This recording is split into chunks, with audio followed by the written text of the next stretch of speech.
religion and stuff. My stance on religion. Yeah. Um, So, like, what shapes your mindset to what it is now? what shaped my mindset? Uh, just realizing that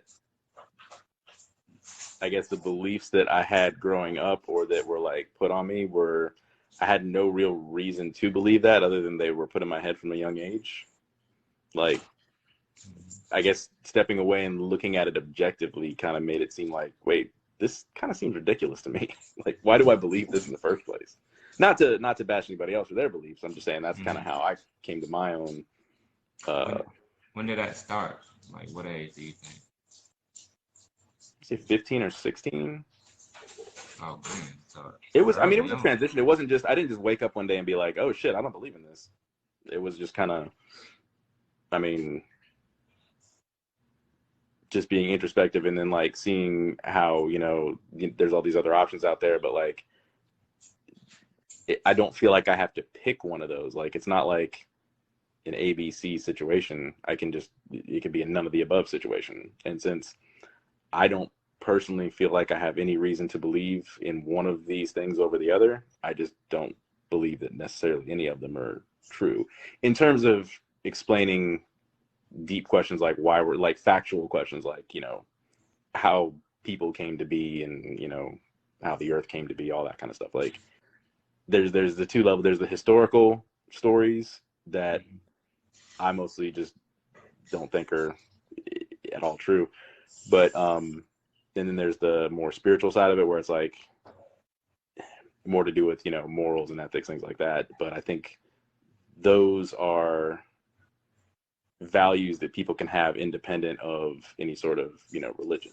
It's not necessarily, and since they kind of overlap between religions too, it's like, well, these came from somewhere else, not just they didn't start with this religion and then that's how you get them.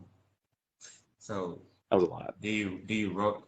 No, actually, it's insightful because I Yeah. like to hear everybody's different point of view. So do you like when an athlete or somebody like I want to thank God for do you like roll your eyes and stuff? Doing one of them. I'm so used to it now. I don't even hear it. It was so. Well, it was Kurt Warner was when he got big playing for the Rams, and he would just be like, "Thank you, Jesus," after every one of his interviews.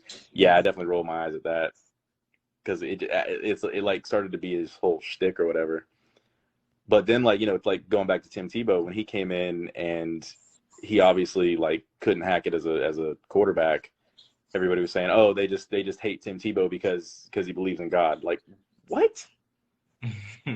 Nobody ever I shat on did Kurt hear that. Warner because of it. Like, Yeah, what are you I did talking hear about? that around the time. I think because he was, everybody liked him, and they couldn't figure out why he's not getting a shot, or how they, or Yeah, they felt he wasn't getting a shot. So it they had was to just come up they with just wanted to something. get up on a cross and be upset about something. But like 99.9% of athletes are religious, and most of them Christian in this country. I mean, there's just not, Yeah. and that may be less now, Was but that what you were raised as, or what were you raised as? Growing up. I mean, Christian probably a weird like. So my dad is what I don't even remember what it is, but yeah, they go on Saturday. It's not like I don't know which Not one. like regular.